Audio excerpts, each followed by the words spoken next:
Semiotics in Indian cinema.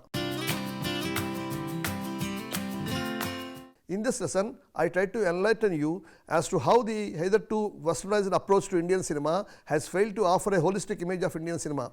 Among the all Indian cinemas, Hindi and Telugu cinemas constitute the larger pie of the film industry. Incidentally, both these two cinemas have been reflecting a pan-Indian culture largely drawn from the ancient Indian heritage such as culture, tradition and fine arts since the dawn of talkie era. However, treating Indian cinema with the Western theories of psychoanalysis and Marxism since 1980s has resulted in underrating the early Indian cinema. Further, it overlooked the larger contributions of Indian classical cinema to the vast repertoire of world cinema. As a result, several awkward theories to interpret Indian cinemas have come up. This lesson not only offers an overview of lacunae in such theories, but also offers a de-westernized approach as a holistic cultural model that subsumes both Indian semiotics and phenomenology. The lesson argues that negotiating the frames of Indian cinema from the perspectives of semiotics and phenomenology is a real way of interpreting Indian cinema, a de-westernized approach, and it calls for a rich knowledge of ancient Indian heritage, its culture and aesthetics. To inform the learner that Indian cinema, which is so far been treated with the Western theories, has not offered the full glimpse of Indian cinema and its larger frame. To enlighten the learner of visual communication that interpreting Indian cinema from its cultural perspective is the right way of offering a clear and full appreciation of Indian cinema. To educate the learner of visual communication that Indian semiotics theory and performing arts of phenomenology together offer a better glimpse of Indian cinema. Problems with Western interpretations. The Indian cinema is the least understood visual culture both in the West and in the East. There are several reasons for such a lopsided approach to the Indian cinema. The lack of knowledge of Indian semiotics and phenomenology associated with age-old culture and traditions to negotiate filmic frames is first and foremost reason among others. Another reason that heightens this grave lapse is the treating of Indian cinema with the Western theories such as psychoanalysis and Marxism. In fact, Indian cinema is as old as world cinema and its silent and talkie eras parallel to the developments in the West. Despite India being a colonial nation during the silent and talkie eras, its business tycoons in Bombay and Calcutta have always attempted to grab the latest technology and infrastructure from the West. Yet, there were no attempts to study the Indian cinema as pointed out by Murthy, Barua and Meety. And Murthy from its native cultural and foundational perspectives during the colonial and the post-colonial rule. The early attempts of some of the Western and the West-educated Indian scholars appear to have established a kind of discursive relationships between politics and cinema, especially from the standpoint of view the southern Indian politics. Film scholars like Rajajaksha and Villaman have expanded these studies by tending to interpret Hindi cinema as Bollywood, which according to them can also be considered a synonym of Indian cinema as well as a signifier of portable entertainment culture. Their studies have thus become biblical for next 2 decades of academia both in the West and in the East. The scholars who supported Rajajaksha's concept of Bollywood were thus termed as Bollywoodized academia. However, Western film scholars like Robert Stamp opined that the issue of realism also had to do with intercultural dialogue. In the case of European modernism, as Bakhtin and Medvedev suggest in the formal method of literary scholarship, non-European cultures became the catalyst for the suppression within Europe of a retrograde culture bound version. Africa, Asia and America provided a reservoir of alternative trans-realist film forms and attitudes. In this film theory, Sergei Eisenstein invoked extra-European traditions, Hindi rasa, Japanese kabuki, as part of the attempt to construct a film aesthetic which went beyond mere mimesis. Vast regions of the world and long periods of artistic history had shown little allegiance to or even interest in realism. Stamp pointed out that there is a 2000 years old tradition of classical Sanskrit drama replete with rasas, quintessence of emotions, which impacted on the Indian cinema. Rasa and bhava, subtle and explicit inner and outer sentiments and meanings of India, also flowed from Indian dance tradition, Natya Shastra. Stamp looked at Indian cinema as third world cinema, expressed his view that non-realist traditions also exist within the West, of course, and in any case, there is nothing intrinsically bad about Occidental realism, but as the product of specific culture and historical movement, it is just one of the many possible aesthetics. Barnau and Krishnaswamy had stated that mythology, music, science and dances are always part of everyday life of Indians and are part of the repertoire of theatre in various regions. They provided the needed catalyst to the very diverse audiences speaking in different languages, observed the authors. Almost every Indian film, with the exception of art films of Ray and his cult, offers 3 to 4 songs in the list to the audiences. In other words, these art forms became central to the Indian cinema tradition. The studies of Bollywood academia have failed to establish the rasa and bhava in the Indian films, as the above stated scholars have never treated Indian cinema from its own significant tropes drawn from its ancient culture and traditions. Semiotics and phenomenology. On the contrary, they subjected the tradition in Indian classical cinema to the Marxist analysis, which resulted in interpreting both the tradition and subjectivity as the products of colonial rule. Such an approach has opened up floodgates to the post-colonial and post-structuralist scholars who forayed in a big way to classical Indian cinema, distorting the import of classical texts like Devadas also.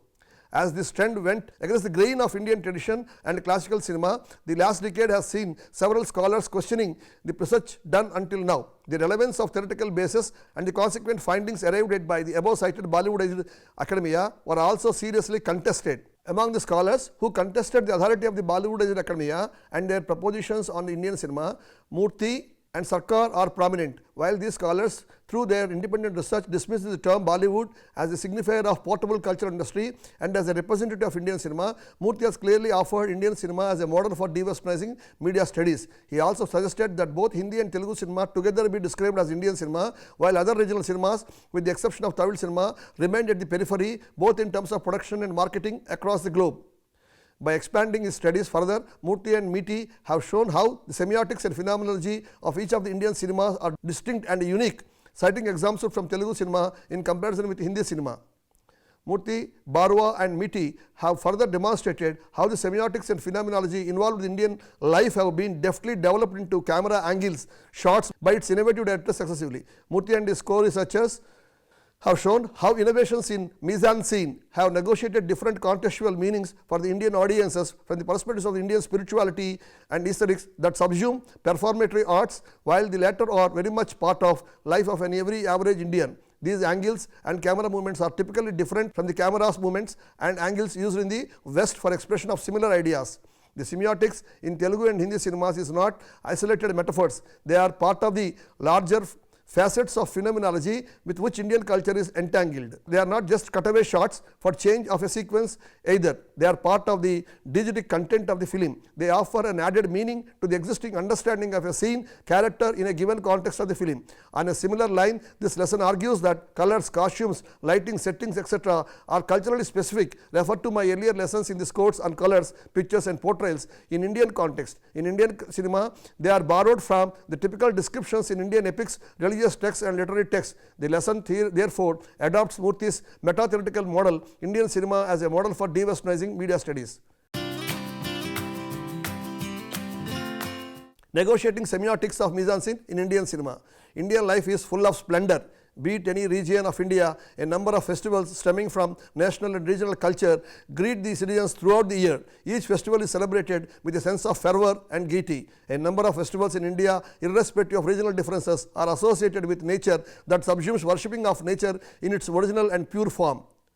For instance, inviting rice harvesting festival termed as Makara Sankranti in the states of Andhra and Telangana, Telugu speaking states, Baisakhi, Punjab and Haryana, Ladakh region of Kashmir, Lohri, Basant Panchami, Punjab and Haryana, Bihu, Assam and Northeast, Naukhai, Odisha, Gudi Padwa, Maharashtra, Onam, Kerala, etc. Here nature is used in a broader sense that subsumes animals, trees, plants, flowers, garlands, feminism and sexualities, etc. This apart lights, costumes, colors of items used in rituals, colors of dresses worn, nature of cotton or silk used in the dresses will have their own semiotic significance based on their relevance to the phenomenon of festival or depending on the description and prescription of rituals observed. The visuals furnished in the figure 3 will show how song and dance sequences in Indian cinema will specify dress codes for singing and dances during occasions like marriages and other domestic functions. Indian life has several important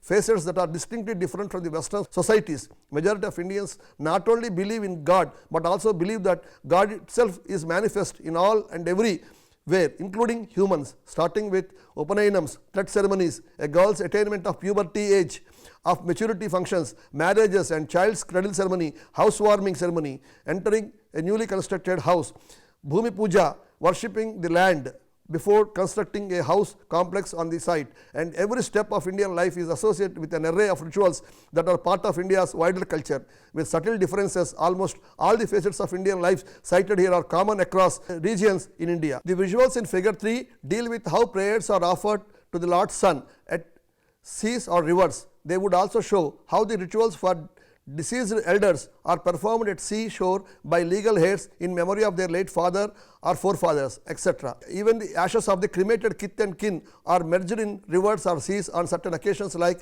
full moon, new moon, etc. For instance, food is served to guests and saints or monks in plantain leaves in the South Indian traditions. On the other hand, medicinal leaves from certain plants are used for treatment of patients in various forms, as one can note figure 4. The present study is aware of the popular Western critique that anthropologists, Indologists or others employing the tools of these disciplines showed a tendency to read Indian popular cinema as evidence of unbroken continuity of Indian culture and its tenacity in the face of the assault of modernity. Madhav Prasad warned such eternalist proclamations while claiming the truth about Indian cinema actually contributed to the actual maintenance of an Indological myth, the myth of mythically minded Indian. Referring to Kajmi's fetishization of tradition or Sari's description of India as an inescapable villager, as a rustic psyche, Lagendorf strongly argues that Madhav Prasad's Marxist reduction of Indian cinema is scarcely satisfying and ignoring the film's reception and its poetic and musical components. In Indian life, family and human relations, school, college and teenage relations, students and teachers relations, boys and girls relations, temple's role as a site for human expression of joy, grief and for celebration of functions like weddings, sacred rivers and seas as sites for sanctification, festivals, love and affections, partitions, separations of joint families and divorces, illnesses and deaths constitute emotional tangents. Among these tangents, human expressions abound in various forms, some of which are semiotic while others are phenomenological. By default, almost all sites cited above are associated with music and dance, punctuated with regional differences. Pluralism is built in all aspects, no place for essentialism, as Marxist critics tend to show this often as a threat to Indian society due to its ability to perpetuate mythical extravaganza. For that matter, cultural theorist Smith argues that every school of thought or an ideology is traditionalist or foundationist that promoted essentialism and oppressive hierarchies. Marxist school of thought is no exception to this. Given this, how can a Marxist post-critical critique of an Indian cinema offer a better interpretation than cultural approach through Indian semiology and phenomenology? In keeping with the pluralism of Indian traditions, within the region of each state, there are different perceptions in performing various rituals connected with births, janams and marriages or upanayams or anchakriyas, death ceremonies. Depending on the faith in the family deity, these observations change. Saivas, those who worship Lord Shiva, Madhvas and Vaishnavites, those who worship Lord Krishna or Lord Vishnu, Smartas, those who worship Lord Shiva and Vishnu, Advaitins, those who believe that God is infinite and formless, etc., celebrate the same rituals in various ways. Divergence and plurality thus preclude essentialism, oppression and hierarchies. Unfortunately, the Western scholars trained in Marxist post-critical thought are not only agnostics and atheistic but also disbelievers in immense human potential embedded in each celebration stated in the preceding paragraph. Hence, their studies selectively focus on areas of labor, feudalism, capitalism, economic and sexual relations between man and woman, mother and son, or father and daughter, disputes of property rights of a deprived group, ethics of sexual relationships, etc., where there is enough scope for promoting a conflict or driving a conflict among people in an irreversible manner. They advocated the Western thought of capturing real or reality, of the separating melodrama from reality. Due to this very logic, the scholars considered Indian cinema worthy of Western theoretical interpretations since 1956, the year the first realistic cinema, namely Pather Panchali, directed by Satyajit Ray, was out. Thus, the works of Marxist and post-critical scholars cited in the foregoing have never dealt with the wider spectrum of culture that entangled the Indian life as detailed earlier. In the absence of a holistic approach to the Indian life and its broader spectrum, the works done by the above cited Marxist or post-critical film scholars remained more or less insignificant and inconsequential to Indian cinema. concerning the importance of de-westernizing media research, Wang writes, in film and area studies and to a large extent in cultural studies, indigenization is considered a concern that after some 20 years of debate on cross-cultural reading has been worked through. An analysis of films observed for the study offered an array of categories, a films having religious and philosophical theme, films having humanistic themes, films having humanistic and biographical themes, films having feminist themes, films having Marxist themes, and films having romantic theme. All the above categories have arisen from the interface of various social institutions such as family, temple, educational institutions, and socio-economic and political conditions of societal life,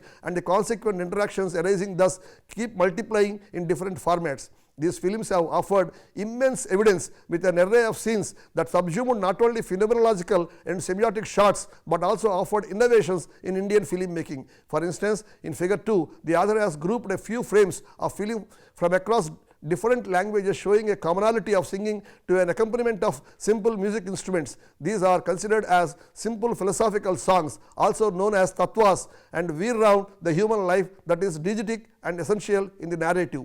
One would also see the frames from the films in the same figure 2 where characters sing while travelling. Again, the songs were part of the diegetic content of the narrative. Hence, there is a theorization that songs in Indian cinema are extended narratives, which is an innovation in the repertoire of Indian cinema and in the projection of complex behavior of humans. Without these visuals, Indian cinema cannot be imagined, nor do people appreciate it. Another innovation in Indian film production techniques is its efficient use of visuals of silhouettes for expression of various feelings as an aesthetic form. For instance, the concept of silhouettes both in black and white era and later in the color film era is widespread among Indian film traditions both in Hindi and Telugu.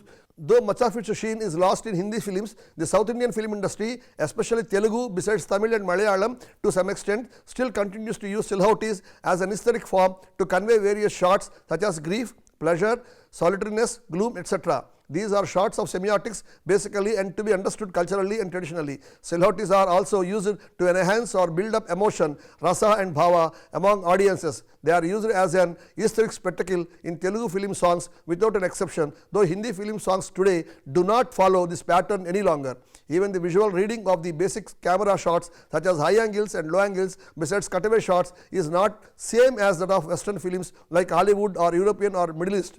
Indian cinema shots using these angles are not only combined with semiotics but also capturing cultural or traditional phenomena, especially cutaway shots at times and shots like silhouettes not only indicate emotional tangents but also act as sequence changers, which mean carrying the story forward from one sequence to another sequence without letting out the inbuilt emotion between the sequences of scenes. K. Viswanath's films Sagar Sangamam, Shankarabaranam, Swarnakamalam and Shrutilailu have no parallels in the history of any other language-based cinema in India.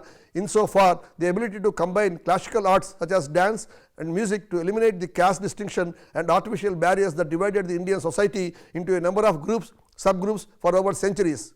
Not only K. Viswanath, but several of his contemporaries such as Bapu, Janjala and Vamsi have also combined the art forms such as classical music and dance with the narrative to usher in new ways of thinking for social change among varying economic groups. As mentioned earlier, Telugu cinema has been perpetuating the modernist traditions of film productions while allowing transformations in its production from modern to postmodern along the lines of multiple standards of the filmic genres, mythological, folk, social, socio-fantasy, socio-mythological fantasy, spy and western. For over 8 decades, these pictures have been replete with more rituals, observances and conventions embedded with semiotics than in Hindi cinema. With the worldwide release of Bahubali, the beginning 2015 and Bahubali, the conclusion 2017, directed by S.S. Rajamouli, the capabilities of Telugu cinema to produce folk films in combination with latest music and sound technology besides visual effects have become world known. In fact, the release of Bahubali 1 and 2 have changed the entire gamut of Indian film production at one go. If the rose flower given by Akkineni Nageswara Rao, the hero in the film, to a young beautiful heroine starred by Savitri was trodden over by her bullock cart in Mooga Manasulu, directed by Aditya Subbarao in 1960s. It is a semiotic shot implying the intervention of an invisible destiny. See figure 5, the parting shots between heroine Savitri and the hero Nageswara Rao hero. In fact, both Nageswara Rao, the boatman who regularly takes the heroine to the other side of the shore across a holy river, Godavari, and the heroine were in deep love for each other. But the boatsman was unable to divulge it to her as his economic position as a boatman forbids him to say it openly. Similarly, Savitri also cannot divulge her love for the boatman. At this time, her betrothal ceremony was fixed. The boatman was also to see her off at the function. As a token of his admiration and affection for her, Nageswara Rao would present her a beautiful fresh rose, but Savitri on her part, having been filled with agony, could not properly handle it. Nageswara Rao could see her gloominess writ large on her face, but would fail to watch that the rose he had given her had fallen down. Even before he could recover from this agitating situation, the cart would move forward, mutilating the rose he had given. This is a semiotic shot with the philosophical overtones implying destiny of individuals as opposed to the latter choice. Similarly, one would see in Bahubali the beginning, a scar suddenly appears on the face of Rana when the latter got to know that Bahubali returned and had erected the idol of Rana with his monumental strength. While people were applauding Bahubali, all of a sudden, the scar is semiotic of Rana's displeasure of public applause of Bahubali's strength. Telugu cinema is replete with millions of semiotic shots in every facet of life, and even as an ordinary illiterate citizen could easily deconstruct it. In keeping with the traditions of semiotics as metaphors, Vedantam Raghavaiah produced Devadasu film in Telugu and Tamil in 1953. Conducting a comparative study of Telugu remakes of Devadasu with the remakes in Hindi, the only film which was remade more than 10 times in India, Murthy and Meety has shown that Telugu film remakes were more semiotic in their frames of composition through the embedded binary oppositions. They were also of the view that Hindi Devadas shot by Bimal Rai also has a few binary oppositions but more metaphors. The general rule in Indian philosophy and aesthetics is that more binary oppositions, the greater the philosophical depth. Less binary oppositions in Bimal Rai's Devadas led to more metaphors, resulting in loss of philosophical film or text. Both Raghavaiah and Bimal Rai largely adopted the techniques of dissolves as an effect to indicate the time frame of recall moving down the memory lane from past to present and vice versa, which was an innovation from the Indian side so far, synchronizing story line time with film line time without mellowing down the emotional building in the frames. The lesson has highlighted how cultural theory coupled with Indian semiology and phenomenology has the ability to widely interpret Indian cinema, including its regional cinema, the regional differences in culture notwithstanding. The lesson showed from chosen case studies of films that there is a tacit richness in Indian life with the family, temple and colleges as three pillars on which several palatial houses of human life such as marriages, joint families, illnesses, births and deaths etc. are carefully built. Every facet of life in emotions and entanglement of relations which are shot with embedded semiotics that subsume binary oppositions and metaphors. These semiotics have the effect of enhancing spiritual and philosophical content in human emotions. The lesser the metaphors, the greater the embedded philosophy is. Towards the end of achieving a number of semiotics and phenomenological expression, the film directors in Telugu and Hindi have developed innovative camera shots and movements which, if related to the Euro-American cinema, will not imply the same meanings. That being the significance of Indian cinema, the latter could at best be understood only from de-westernized approach.